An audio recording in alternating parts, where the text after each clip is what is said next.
Seguimos. Loato en compañía, desde Jerez, 8 Televisión. Estamos con José Luis Jiménez, hablando de Jerez, de literatura, de artículos de vino, de muchas cosas, y todas muy interesantes a la vez. Y como en las segundas partes, les voy a leer algo, yo creo que apasionante, cortito, breve, pero apasionante.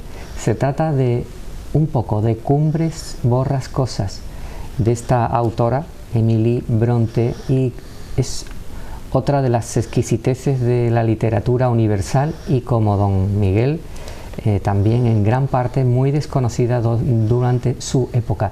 Les voy a leer algo de Cumbres borrascosas y ya me dirán si les apetece seguir con ella o no. Emily toma 3 veces en su vida contacto con el mundo de los demás, es decir, que sale del suyo, y es en esas cortas temporadas un alma viajera, o mejor, un cuerpo viajero, porque para que su alma viaje no necesita que su persona se mueva de Inglaterra. Al contrario, es allí donde vuela a sus anchas, donde se derrama y desparrama, donde sueña. En esas etapas es un alma en pena. La puede la nostalgia, una indomable nostalgia que la tiene pegada a su tierra, esa tierra suya, que es la única y toda para ella. No puede permanecer mucho tiempo allí, luego irá de maestra a un colegio. Esa es toda su vida. Se cuenta poco, ¿verdad? Quien haya leído sus versos se preguntará, ¿y sus amores? Nos atrevemos a responder que nada sabemos del afortunado que los atesorara, y que tal vez ese afortunado no fue sino un personaje imaginario, como lo fuera su propio padre, cuya verdad es más concreta que si hubiese sido real. Era una muchacha larguirucha, con los brazos largos y delicada, pero fuerte, en un misterio que se habría fabricado ella para sí misma. Así que, si vas a leer este libro, al terminarlo, te parecerá que no estás solo, que algo, que alguien roza levemente tu hombro. Cumbres borrascosas, escrito en Inglaterra. Estamos hablando con José Luis sobre esa relación de Inglaterra y el vino de Jerez. Estos paisajes y esta historia desgarrada de venganzas, de amores, de amoríos, de odios, de pasiones, dentro de ese ambiente inglés sórdido, nublado, y que a lo mejor el vino de Jerez era una de las ilusiones y de las alegrías que alimentaba muchas de esas almas. Así que aquí le dejo la propuesta de doña Emilia y sus Cumbres borrascosas. ¿Cuántas cosas habrá solucionado el vino de Jerez, Pepe? Sí, bueno, encima de una mesa. Y en esa época mucho más, ¿no? Aunque en Cumbres borrascosas y creo que en las novelas de Emily no se menciona nunca el vino de Jerez, curiosamente. En toda la literatura inglesa del siglo XIX es una constante, es decir, en los grandes literatos del siglo XIX el vino de Jerez está presente, ya hacen todas las bases, como decimos, Shakespeare ya puso las bases en el siglo XVI-XVII. Y continuó, ¿no? Fue una constante, una línea que se puede seguir perfectamente en la literatura británica, que está mucho más presente el vino de Jerez en esa literatura que en la nuestra, hasta que no llega Benito Pérez Galdós, del que he escrito un pequeño libro sobre el vino de Jerez y Jerez en la obra de don Benito Pérez Galdós. No llega el Jerez a la literatura, a nuestra literatura, no se hace presente realmente. En gran cantidad de sus novelas, en sus episodios nacionales, está presente, incluso en la obra de teatro Electra, está presente el vino de Jerez, ¿no? Bueno, perdona, ese mundo de la cultura en el entorno del vino de Jerez y del desarrollo literario, ¿hay una unión entre los intereses mercantiles y las bodegas y la cultura para lanzarla al mundo nacional e internacional, o cada uno va a su aire, Pepe? Muy buena pregunta. Realmente yo creo que era tal la fuerza y el valor que tiene el vino de Jerez, que yo creo que los propios, hombre, ya el comercio, los comerciantes, los wine merchants de ingleses que colaboraban y se afincaban también aquí en Jerez, hay que considerar que muchos apellidos ingleses se han mantenido en el tiempo. Aquí están los Gordon, están los Ibbison, están los Ferguson, están los O'Neales, que nosotros le llamamos los O'Neill, de origen irlandés, los Garvey, que estuvieron, ya desaparecieron, aunque el apellido se continúa en otras ramas, son apellidos irlandeses, escoceses, ingleses, que están aquí en Jerez y que han sido muy importantes en ese comercio. Ya de por sí hicieron un trabajo importante, pero no se preocuparon mucho porque trascendiera. La trascendencia fue porque los propios consumidores, lo que pasaban del comercio a la mesa, al consumo, trascendía luego a la obra de arte, a la literatura, ¿no? Sí. A la poesía, al teatro, al cine. Por ejemplo, a partir del siglo XX, el cine asume en las adaptaciones de esas novelas la presencia del vino de Jerez, y eso también aparece ya en el siglo XX. Que hubo la intencionalidad de estos comerciales, yo la cuestiono mucho. No hubo una intencionalidad ni una interés porque apareciera de forma, bueno. ¿Y en la actualidad, Pepe? Tampoco. ¿No se utiliza el mundo de la literatura y de la historia y de la cultura a través de las empresas vinateras? Nada, y mira que llevo insistiendo en ello. Por ejemplo, hace muy poco ahora se ha publicado las actas de un congreso de Oporto, donde publicó un artículo sobre el vino de Jerez en Agatha Christie, por ejemplo. Sí, qué bonito. Entonces, bueno, pues otro libro que estoy preparando será El Sherry Goes to the Cinema, el Jerez va al cine, que será una recopilación de una selección de las 600 películas que he podido localizar donde se menciona el vino de Jerez. Fíjate, no podría ir en cada cajita de vino, digo, ya no son ni de madera, pero al igual que van las botellas, si un catavino, no podría ir también un libro al respecto de lo que estás diciendo de Agatha Christie o de Shakespeare, o el barril de amontillado de Edgar Allan Poe, por ejemplo, un cuento que es un relato muy cortito, que se lee muy bien, o La bodega de Blasco Ibáñez, si quiere, ¿no? O algún poema, que hay poemas dedicados al vino. En cuanto a comunicación publicitaria sería maravilloso, y divulgación de la cultura, por supuesto. Tenemos como decían los ingleses, un background, tenemos a nuestras espaldas una historia cultural increíble que no se ha estudiado, no se ha reivindicado. Esa trascendencia de la cultura, del vino en la cultura, en las manifestaciones, como digo, en la literatura americana, porque los primos americanos van a asumir la influencia británica, claro, y van a seguir viviendo de Jerez en la colonia de la Nueva Inglaterra. El nombre lo dice, la Nueva Inglaterra. Los que vivían allí van a tomar vino de Jerez, y el Thomas Jefferson, uno de los grandes presidentes de los Estados Unidos, era un enamorado del vino de Jerez, que lo tomaba en la Casa Blanca, ¿no? Y que su cónsul aquí comercial le mandaba en función de la demanda que tenía el propio Thomas Jefferson de estos vinos, y él lo menciona en sus memorias, y hay libros dedicados a eso, ¿no? Entonces, esa presencia, esa línea que conduce y que rodea al vino de Jerez a través de la cultura, me parece de una forma maravillosa, que no se ha aprovechado y no se está aprovechando. Bueno, y vamos a hacer una similitud. Yo me voy a permitir este divertimento con Pepe, igual que hacemos con el palo cortado. ¿Cuántos palos son? Y lo cortamos, vamos a cortar otro palo. ¿Qué es Jerez, el casco antiguo, como ciudad, el pasado, el presente, y qué futuro puede obtenerse de cara al cine, Pepe? Utilizarla como escenario, como ambiente cinematográfico. Bueno, en los últimos tiempos se ha utilizado, ha habido películas como El Libertador, una gran producción venezolana que se rodó aquí en la Plaza del Mercado, el barrio de San Mateo, que es mi barrio donde yo nací y me he criado y donde yo vivo actualmente. Películas como La Templanza o El Verano que Vivimos, son dos títulos recientes también, actuales, ¿no? Pero otras películas como El Beso del Oso, una película rusa que también se rodó aquí en Jerez, y algunas otras más. La película de Lola, la biografía, el biopic de Lola Flores, sí, una serie de títulos. La propia Cuba de Richard Lester con Sean Connery recreando la Cuba batista, se rodó también, gran parte de esas películas se rodó también aquí en Jerez. Bueno, pues tenemos un historial cinematográfico donde las calles de Jerez, del centro de Jerez, del centro histórico, también se han utilizado para ambientes cinematográficos, turístico, pero yo creo que deberíamos de cuidar mucho más nuestro casco histórico, independientemente que se use para escenarios de película, escenarios naturales de película. Está bastante degradado en los últimos tiempos.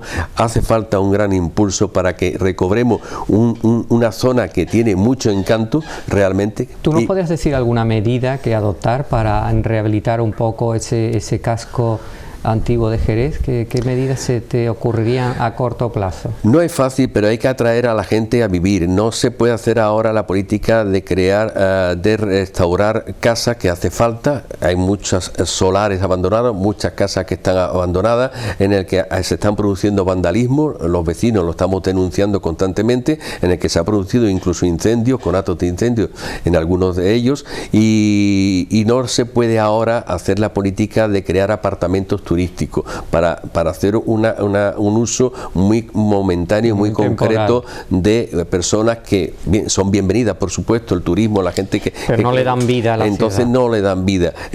Crear centros, una especie de centro comercial de artesanía también en el centro, que se intentó con el zoco de artesanía, pero que no ha sido factible su desarrollo.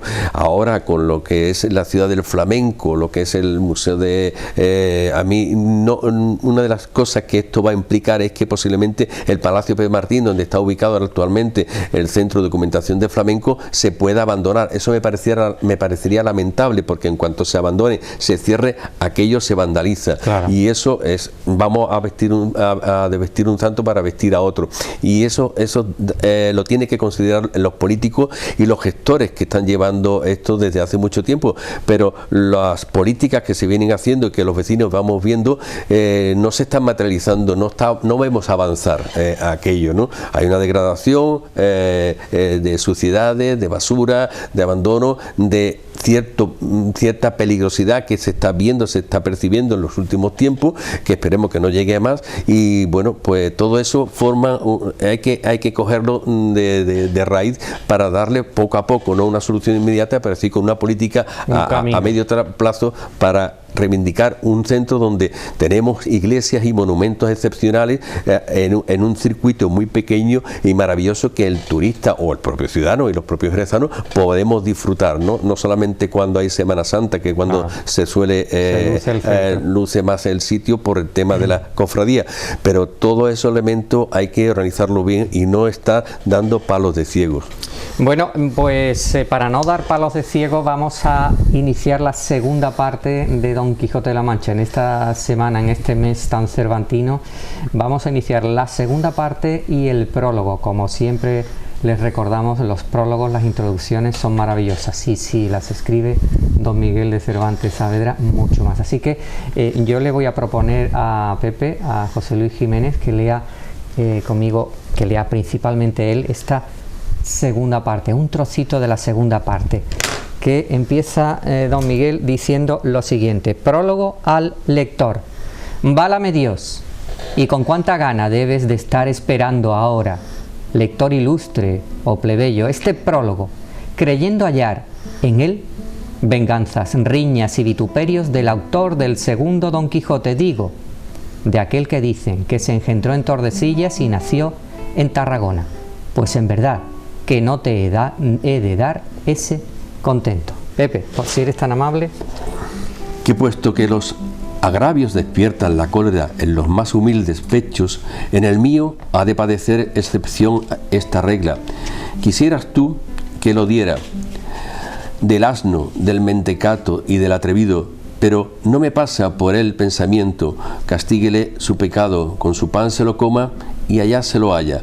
Lo que no he podido dejar de sentir es que me note de viejo y de manco, como si hubiera sido en mi mano haber detenido el tiempo, que no pasase por mí, o si mi manquedad hubiera nacido en alguna taberna, sino en la más alta ocasión que vieron los siglos pasados, los presentes, ni esperan que ver los venideros.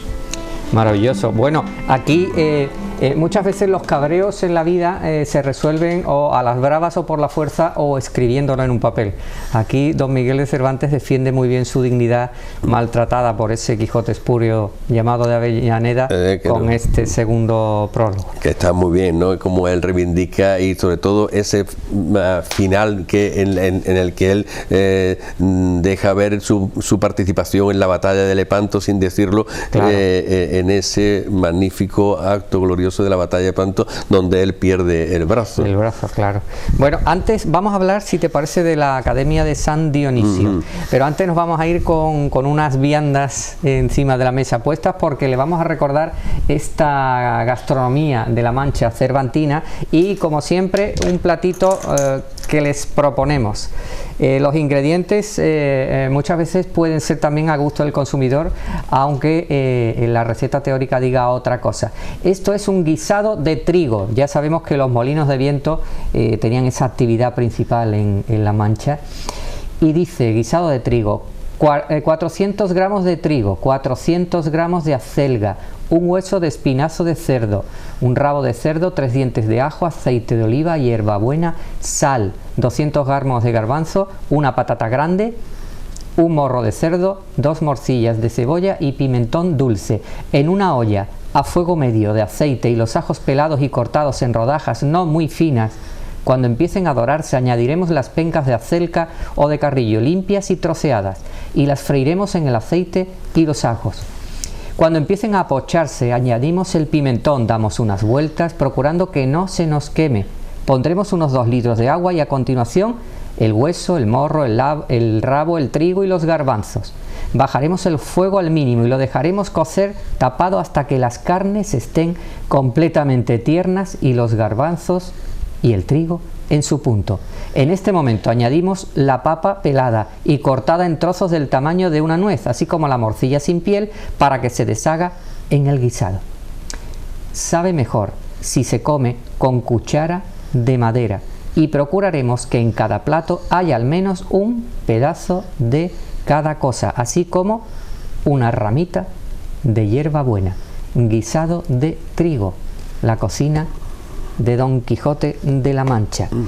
Pepe, qué bonito es, aparte de la buena cocina, la buena mesa, presentarlo bien, dice un poquito de cada cosa en el plato, la hierbabuena. Muchas veces, igual que los libros, igual que el vino, consumimos también primero por la vista, ¿no? Totalmente, que yo creo que es importante, es decir, los sentidos juegan en esto, ¿no? Es un papel relevante, ¿no? Para que sintamos atraídos. Igual que cuando de pequeño veíamos, ya no se hace, en los pósters de las películas colgados en los pasquines que veíamos por las calles donde se anunciaban las películas de verano, ¿no? Sí. Especialmente pequeños, pues veíamos esos carteles y el cartel tiene que ser impactante para que nos lleve al cine, claro, o a otro sitio, por ejemplo. Si vamos por el centro de Jerez, al lado del consistorio del ayuntamiento hay un edificio también maravilloso que hace esquina, que por cierto da a la plaza de Vargas, del antiguo Diego Pérez de Vargas. Está la Academia de San Dionisio. Pepe, hoy día, ¿de dónde venimos y a dónde vamos? ¿Qué es la Academia de San Dionisio? Bueno, es una institución cultural. Tiene tiene el apoyo del rey, por eso se llama Real Academia, la institución, y es una asociación cultural que nació hacia 1940 y tanto, creo recordar, si la memoria no me falla, por un grupo de personas inquietas en la cultura dentro del contexto de lo que podía demandarse o crearse en ese momento en la sociedad de española, que tampoco era mucho, pero bueno, dieron el primer paso, se creó y ha estado avanzando en el tiempo con una actividad constante en el que pues se han dado multitud de conferencias, se han publicado libros, se han montado exposiciones y donde allí hemos han participado y han formado parte personalidades importantes de la cultura jerezana, tanto como numerarios como de personas que, aunque no residen en Jerez, están en otras partes, pero que son miembros de la asociación, de la institución. Y bueno, creo que ha hecho una labor en este tiempo, creo, relevante en la historia de Jerez. Lo sigue haciendo todavía, tiene un local con una biblioteca también, que hemos recibido una serie de donaciones que ahora mismo se está engrosando en la biblioteca de la academia, con una serie de elementos también patrimoniales que se reúne allí en la academia. Y ahora mismo las circunstancias que estamos padeciendo de la COVID, pues está limitando las actividades, pero ahora hemos reconvertido esa historia, la estamos haciendo de forma telemática, que está teniendo incluso una audiencia importante, y creo que diferente a la que a lo mejor iban presencialmente o físicamente, aparte de los miembros, y creo que eso hace un revulsivo en las circunstancias en las que estamos viviendo. Como digo, hace muy poco el secretario de honor, Andrés Luis Cañada, ha publicado una historia, un libro donde se cuenta toda la historia de la academia, condensada en ese libro, donde ha resumido y ha reunido toda la información que se ha producido a través de la academia en tanto tiempo, ¿no? En el tiempo. Y los accesos, la divulgación, el acceso a conferencias, eso es libre y gratuito, está abierto a todo el público. Muchas veces hay personas que piensan que la academia es una cosa elitista, una cosa reservada, una cosa que por un grupo de personas que solamente lo hacen para ello, muy particularizado, pero que no es cierto. La verdad que la academia, evidentemente, en los últimos tiempos se ha abierto enormemente, y sus actividades pueden participar, que se hace una semanal normalmente, las conferencias, pueden participar todo el mundo a la hora en que haya sitio para los asistentes. Y bueno, pienso que ha habido multitud de conferencias de gente que han venido de fuera como historiadores locales, donde se han dado verdaderamente charlas de un gran nivel, y bueno, ahí queda, ¿no? Realmente lo que ha hecho para mí es un honor ser miembro numerario de la academia desde hace ya algunos años, y una satisfacción. Por lo menos hay que luchar porque instituciones como la academia se mantengan todavía y puedan desarrollar sus actividades. Bueno, pues antes de que vayamos concluyendo, quisiera que nos expusieras un poquito de cuál es el presente de José Luis Jiménez y cuál es el futuro, cuáles son los proyectos en los que ahora mismo, como se suele decir, te quitan el sueño, proyectos laborales, literarios, culturales. Bueno, pues yo creo que estoy, como decía el Quijote cuando lo nombraban caballero allí en aquella taberna, ¿cómo era? La venta, estamos en capilla, estoy en capilla pues para jubilarme, creo que para dentro de año y medio, en una nueva fase de mi vida, donde bueno, tengo la ilusión de dedicarme o de sacar adelante 2 o 3 proyectos que tengo entre manos, ya con tiempo y tranquilidad, como es ahora mismo estoy en uno de ellos, que es dar forma al libro a los artículos que he ido publicando en el Diario de Jerez, en la sección del Rebusco, los dedicados al vino. Lo voy a condensar monográficamente a los que he publicado sobre el vino. Luego otro que es como mi escorial, como le llamo, que es un libro que se va a llamar El Sherry Goes to the Cinema, el Jerez va al cine, que va a ser bilingüe, muy gráfico, donde se va a recoger gran parte, cerca de una gran información gráfica, de más de una selección de las 600 películas que he localizado sobre el vino de Jerez, donde está presente el vino de Jerez en el cine. Y luego también ya pues cerrar un poco el broche, la historia del cine en Jerez que estaba por hacer, prácticamente desde mitad del siglo XIX, cuando llegan los aparatos precinematográficos, hasta las multisalas que tenemos actualmente, recogiendo pues la historia de los cines, edificios como este donde estamos, que fue el Cine Maravilla, que aquí me traía mi padre. Yo veía alguna que otra película, vi en este edificio del Cine Maravilla, ¿no? Que tenía mucho encanto esa fachada, que parte se ha recuperado en la actualidad, ¿no? Después de quitar esa plataforma que había había esa valla que había en forma hexagonal, ¿no? Que recordaba que fue aquí, recordaba que esto fue una institución, un banco de Rumasa, y luego, como digo, hacer la historia del cine en Jerez, con todo recopilando cines, empresarios jerezanos que participaron en el cine, como Antonio Pica, ¿no? El actor y modelo, claro. Antonio Pica, entre ellos, y todos los rodajes de películas y la presencia, los estrenos y la actividad que se ha ido desarrollando también instituciones como los diferentes cineclubs que ha habido aquí en Jerez, de la cual el Cineclub Popular de Jerez, del que he sido presidente hasta hace muy poco, porque ya prácticamente ha desaparecido, ya las circunstancias no permiten mantenerlo, pero del que he sido presidente durante muchos años, el Cineclub Popular de Jerez. Bueno, pues cuando tengas esos libros, si lo crees oportuno, estaremos encantados de volver a charlar con José Luis Jiménez y hablar de sus nuevos libros. José No Luis, te preocupes, que te insistiré. Muchas gracias, Pepe, por haber estado en Lobato en compañía. Muchas gracias. Gracias, Eduardo. Mis queridos amigos y amigas, hasta aquí llegamos. Luego va a haber un poquito de más música y algo escrito, por supuesto. Hemos estado con Don Quijote de la Mancha, con José Luis Jiménez, con algo de Cumbres Borrascosas, con La rebelión de la granja de Orwell y, por supuesto, con nuestras palabras en castellano. Así que en este mes sobre Cervantes y sobre Don Miguel y sobre la literatura y los libros que nos quedan por releer o leer, muchas gracias. Seguimos desde Lobato en compañía, 8 Televisión Jerez. Gracias. Granada, piedra adormecida, atrayendo entre todas sus murallas a todos los pueblos de la tierra. Granada. Luego, con el pensamiento puesto en las necesidades del porvenir. Callejuelas abiertas a los nuevos tiempos. Como esclusas sin pasos angostos, toda una pintura. De cortes en la montaña. Sacromonte y el Albaicín, desmadejados tejados, coquetos cuerpos de madera y cal, taludes orillados entre el Darro.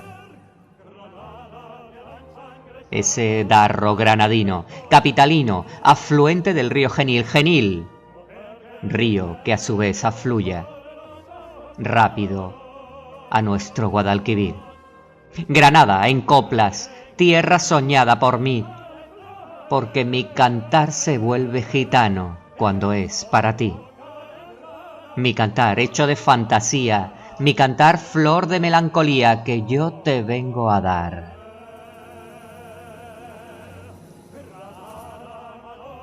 Granada, caricia cáustica del sol, como un mundo entero de ébano y marfil, árabe y cristiano, musulmán y andaluz, que sube hasta la Alhambra como un tropel de mariposas con la sabiduría de su inocencia. Y ahora, Granada, ¿cómo descubrir con palabras esta exuberancia tuya? Este paisaje eternamente dorado, luminoso, pintado de colores como las flechas de hierba fresca que suben desde tus cármenes. Sí, tus cármenes verdes, jardines y huertas a la vez. Cármenes granadinos, cercados por sus tapias blanqueadas, pintadas de vegetación frondosa. Y ahora, Granada, me despido de ti, de tus colinas, Albaicín y Realejo, que todo parece hacedero y se vuelve inmensidad deseada, si te canto desde aquí. Si te canto desde aquí, los cuentos eternos de la Alhambra.